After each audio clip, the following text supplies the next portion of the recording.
Hello and welcome to the Make Money with Mace podcast. I'm your host, Mace, and we're going to be previewing some Week 14 NFL action. And man, oh man, does it start off with just a banger.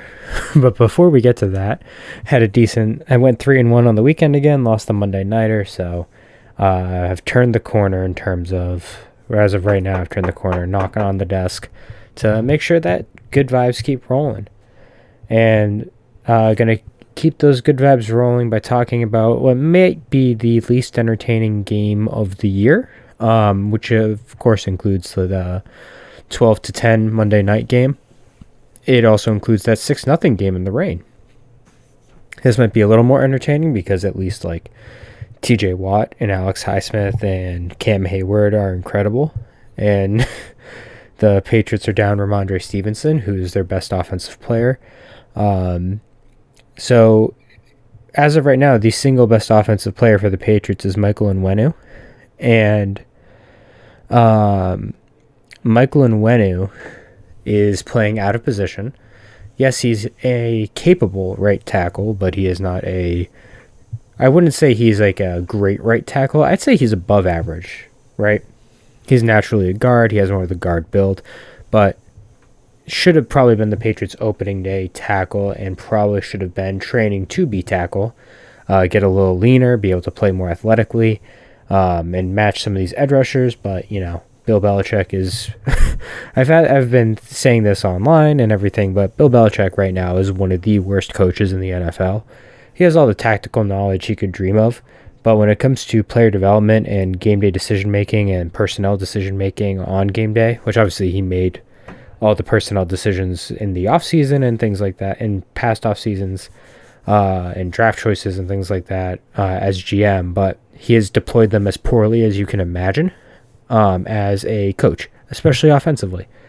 So Michael Onwenu not preparing to be right tackle obviously hurt the Patriots a lot, and it's going from Khalil Mack to TJ Watt is awful.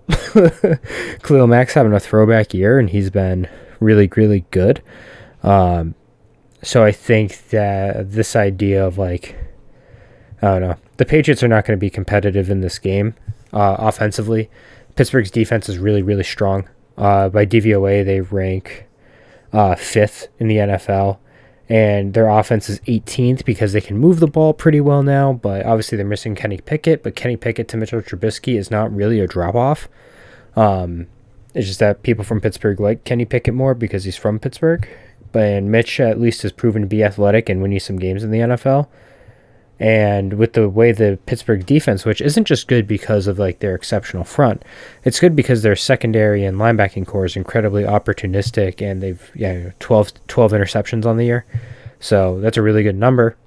And, you know, they've only really struggled when facing super dynamic quarterbacks who've got guys to throw to, like, you know, CJ Stroud, Brock Purdy and the 49ers, and obviously all their weapons, which is just ridiculous.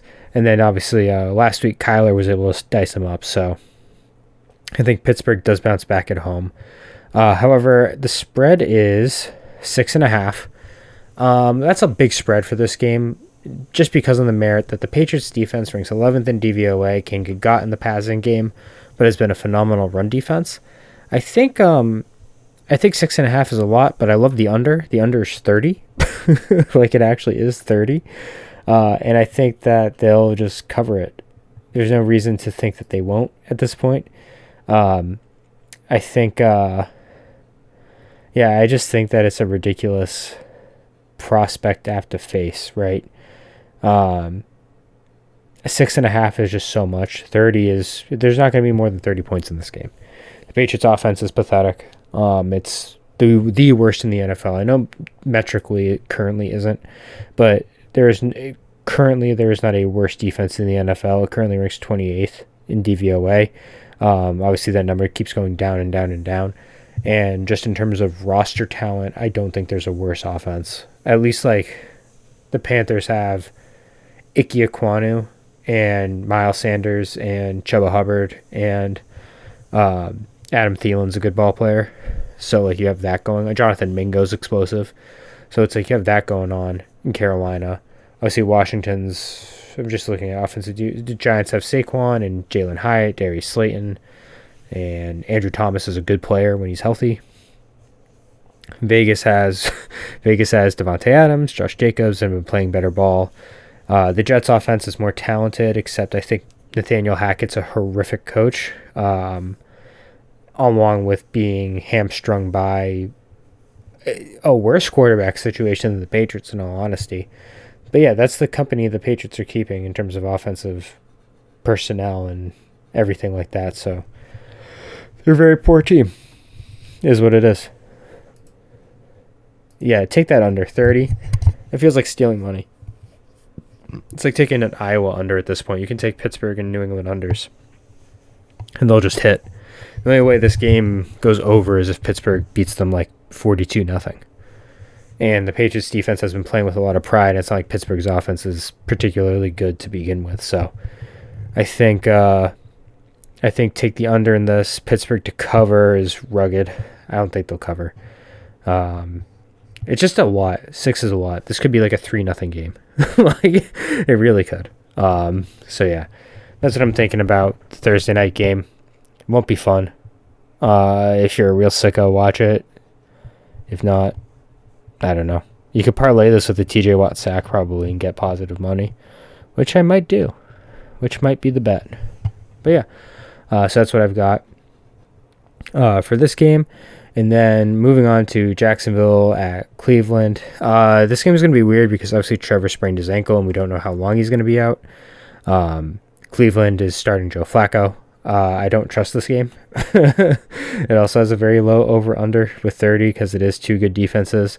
I know that Jacksonville just got gashed by the Bengals, but the Bengals' weapons are different. They just are. And shout out Jake Browning. Played an awesome game of football. It's really cool to see. I don't know if he'll keep it up, but he might be able to. So, yeah. I don't really have much to say on this game. Probably going to be staying away from it. A game that I will be betting on, though, as a 7-point favorite, the Baltimore Ravens are hosting the Los Angeles Rams. Lamar Jackson versus NFC teams. Baltimore at home. This screams a Ravens beatdown. I know the Rams have been playing good ball as of late. They're sort of healthy, but it's less about the Rams offense being an issue and more Baltimore coming off a bye and being well rested, all that good stuff, and just being able to play their game and take advantage of the unfamiliarity that NFC teams tend to have with Baltimore. So that's what I'm thinking. Ooh, in the next game, I need to check the weather, but I kind of want to see what the total is. Yeah, 43.5. Detroit at Chicago.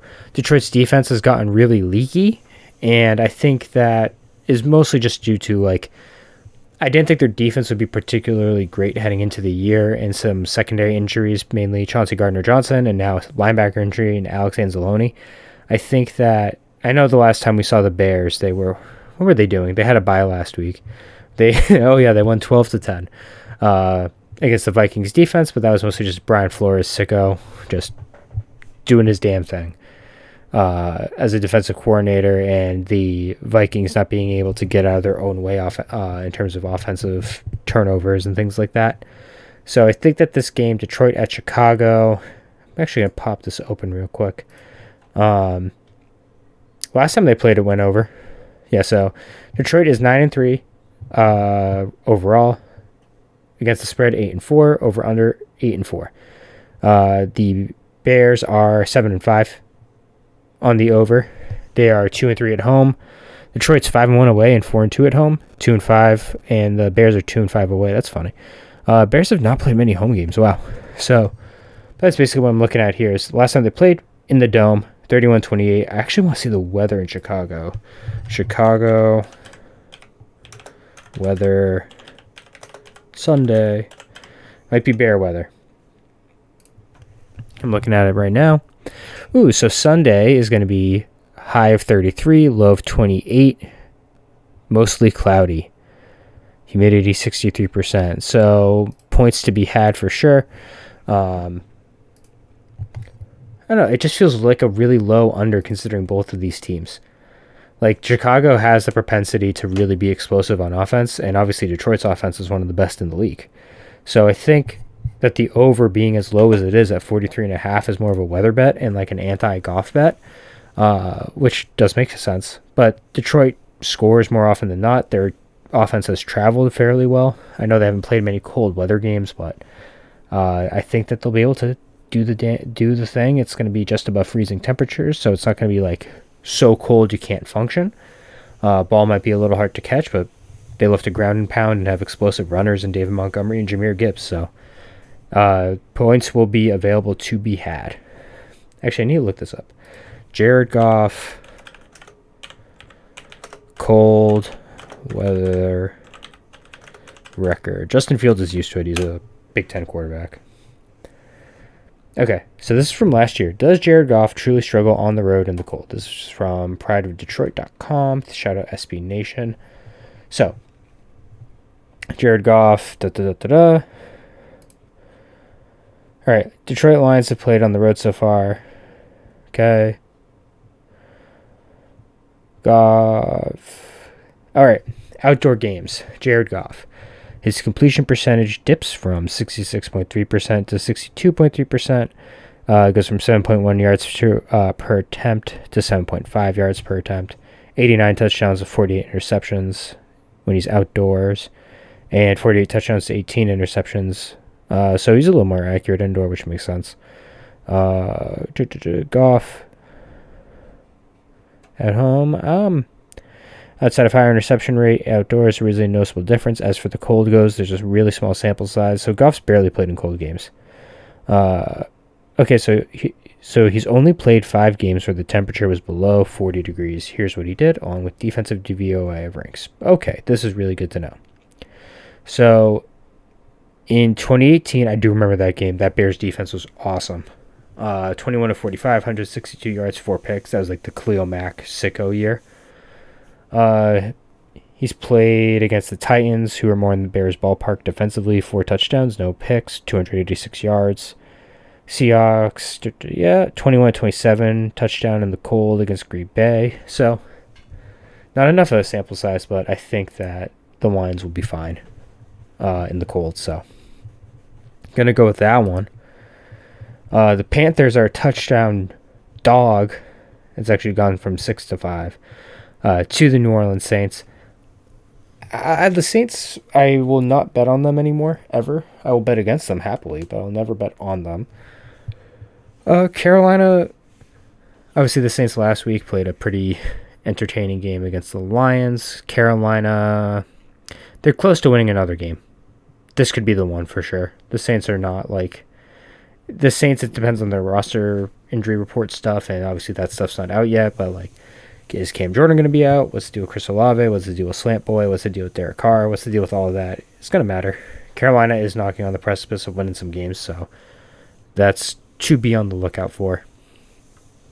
But yeah, don't really know what to expect from this game at all, just because there's nothing to expect from the Saints. Like I said, Carolina, with the new coach bump, played a much more competitive game against Tampa Bay.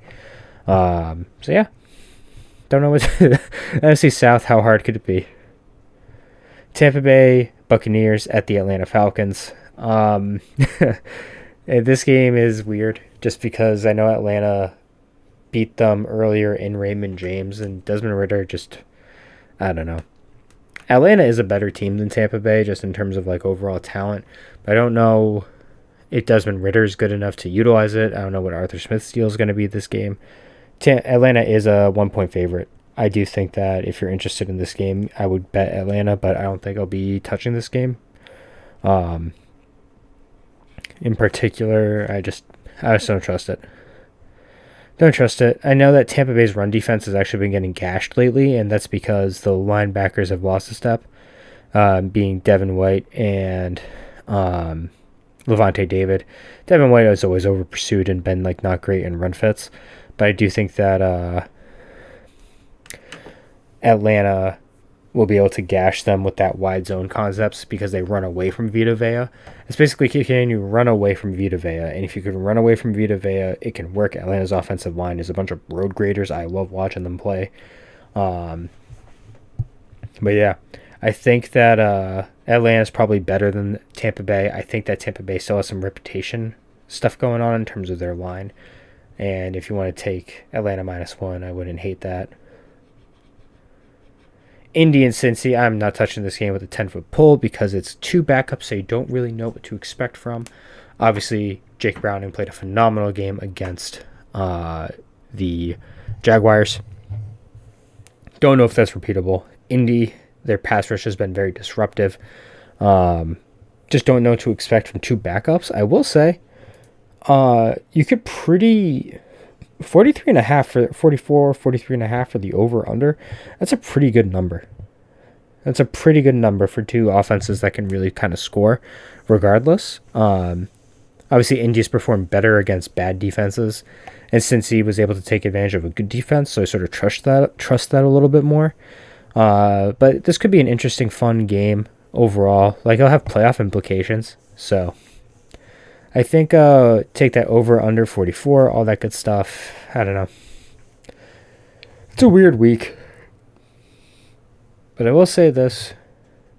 If you're going to bet this game, bet 40, bet the over under. I mean, let's check the DVOA. I know the Colts DVOA should be pretty good offensively. 17th? Yeah, that's about right. Sixth rushing attack? Yeah, they've run the ball really well. That's about right. Since he's 13th. With a better passing attack. So, you know. Wait. What am I doing here? Offensive. Okay. Defensive. Yeah, just making sure everything's all good. Look at the weighted ranks, too. The weighted ranks are as you go further in the season, what's the actual rank of the offense and everything. Since he's 13th rank, and they're weighted as 9th. Indy's is 18th, so they've sort of been the same. And then we get to next game. So these offenses are really pretty good, but I don't know what to count on because, again, it's just two backup quarterbacks against two not bad defenses. So it's a weird one for sure. Houston at the Jets. I think the over-under for this game is only at like 33, and that's because they're expecting, like, I guess implied final score would be 27. I mean, was it the Jets are this open? Why did it open at 6? It's moved to 3.5. What's the weather? I mean, CJ Stroud's played outside. He's a what's it called? He's a Big Ten quarterback. Excuse me. I need to find this Meadowlands weather. It's what's it called? East Rutherford. East Rutherford, New Jersey.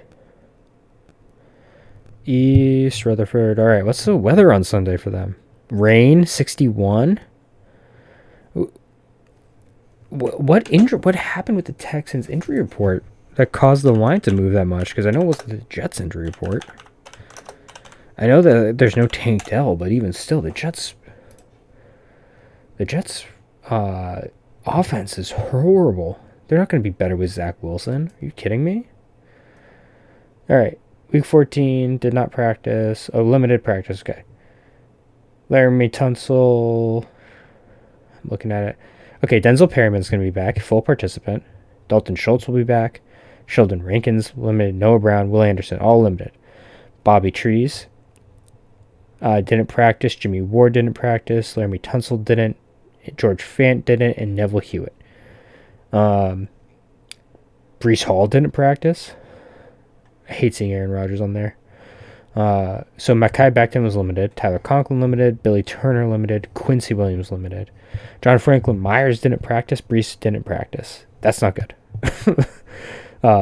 Take the Texans to cover. Holy crap. Why is that such a low spread? I know that the Jets defense is awesome and they've been playing really hard, but I don't know. Like, I think that this could really blow up in the Jets' face. Like, this game is not a good game for them, especially since they're not going to have the weather advantage either. It's going to be rugged. Whew. All right, next game. Seattle at San Fran. There's no reason to bet against San Fran at this point. They thrashed Seattle on the road.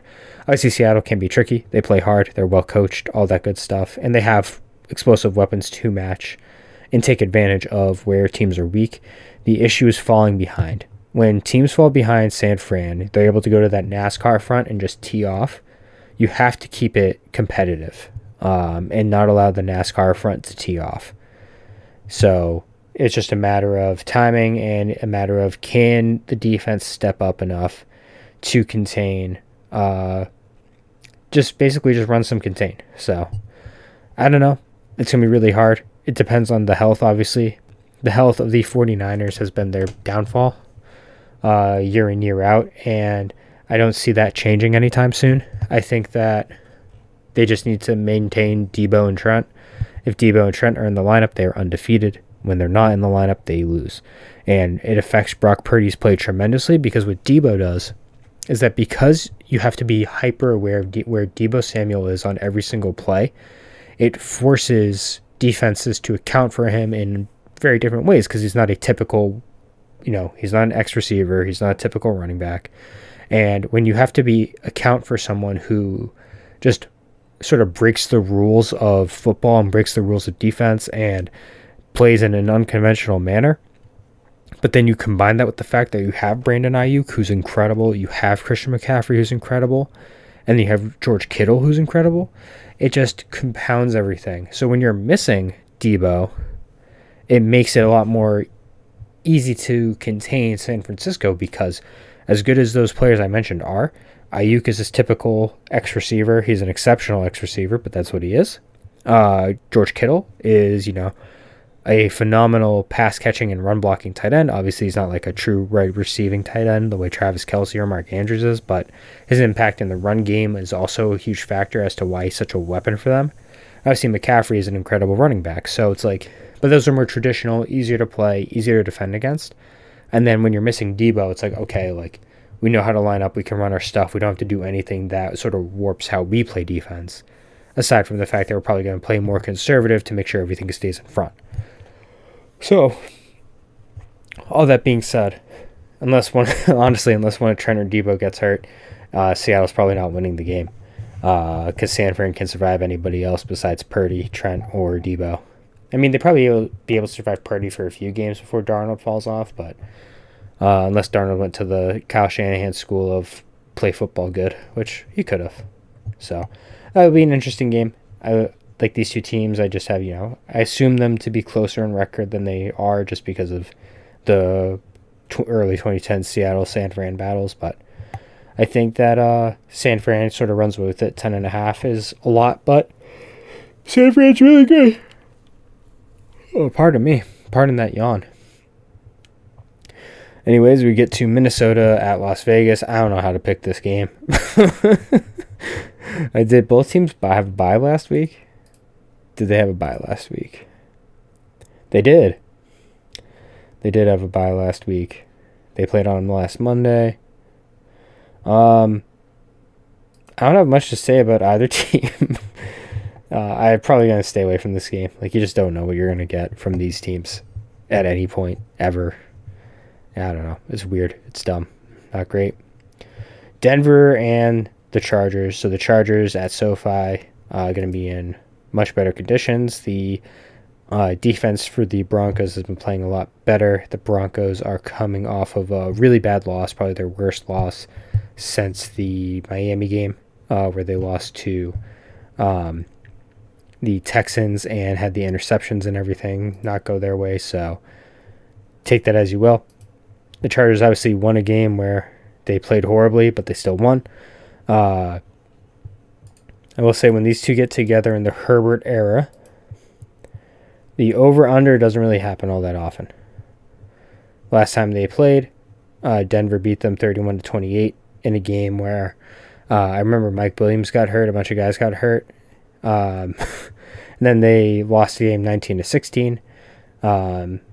In overtime last year, the Broncos did, and the Broncos defense was exceptional early in the year. People got to remember that.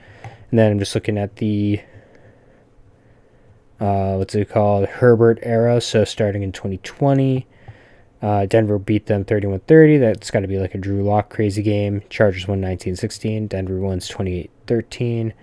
Chargers won 34-13. That's in January 2nd of 22. 19-16 overtime win, and Yeah.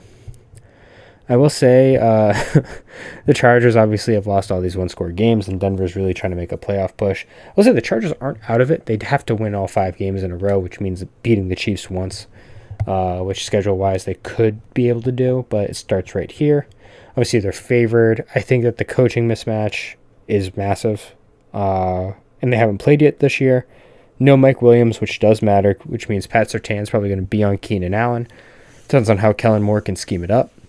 But Denver's played good ball of late. On the whole, obviously, it's against, winning in Buffalo is really pretty impressive. Winning home game at Kansas City is really pretty impressive. It wasn't at Kansas City. They were hosting Kansas City, so this Kansas City, they win. They host Green Bay and win a very ugly game. That was back in October. And then, so they have their bye. Then they beat Buffalo, beat Minnesota, beat Cleveland. Beating Cleveland, not very impressive. Beating Minnesota in a nail-biter, again, not very impressive. They lose to Houston, which is the most quality team they faced since the Chiefs. And obviously the Chiefs had the crazy 4-turnover game. The Broncos are, I think they're a team that beats good teams. They beat bad teams, but they lose to teams they're supposed to lose to, sort of thing. And I think the Chargers are on that same level as them. Considering they're 6-6 and 5-7. They're both 4-7-1 against the spread. So I think that this game's going to be really tight, probably pretty back and forth. Obviously, Denver's offense should be able to take advantage of a really pretty bad Chargers defense. So I might pick Denver, honestly.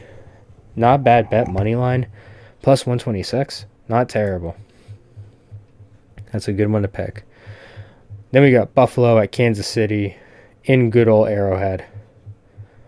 And I don't know. Talk about games I don't know what to make of. Buffalo coming off a bye, which I don't know how much that actually matters. Chiefs coming off a loss. They're down to 8-4 on the year. So I do not know, or don't really know what to think, rather, about this game.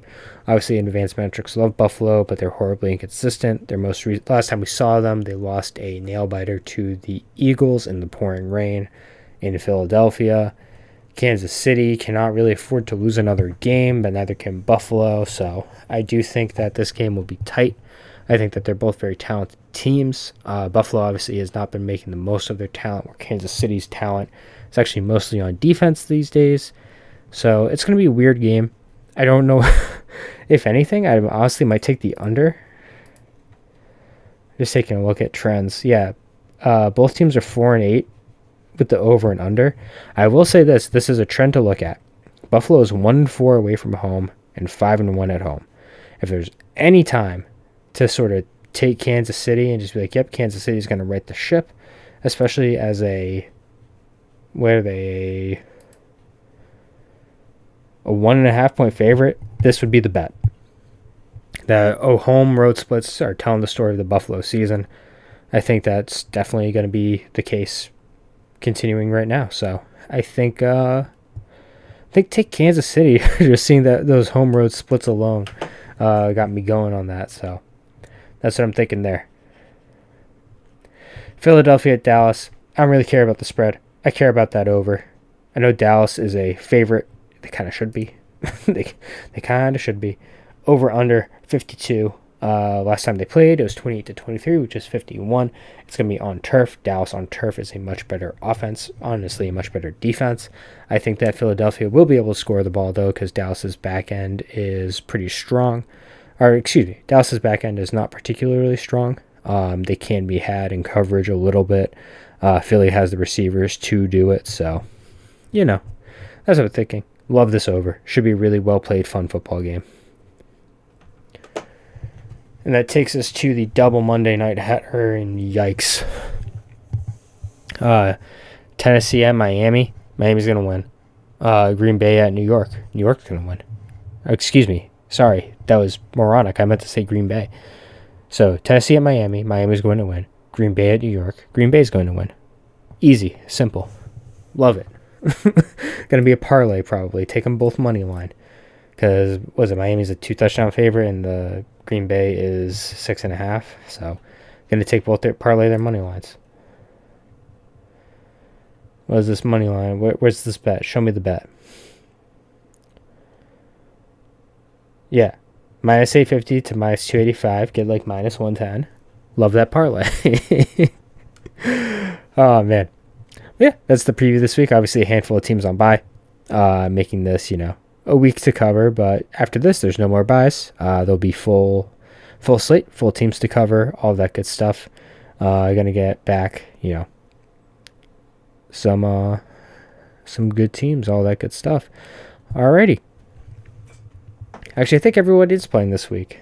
There's just not much analysis to do for things like Minnesota, Las Vegas, where you just have no idea what's going to happen in the game because both teams are playing with backup quarterbacks.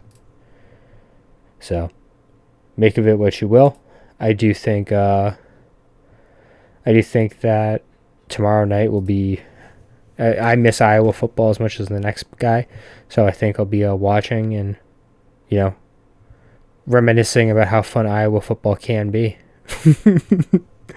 All right. Thank you for listening. Thank you for liking. Thank you for sharing. Thank you for all of that stuff. Really appreciate everybody who listens. Means the world to me. All that good stuff. So this has been Mace, and peace.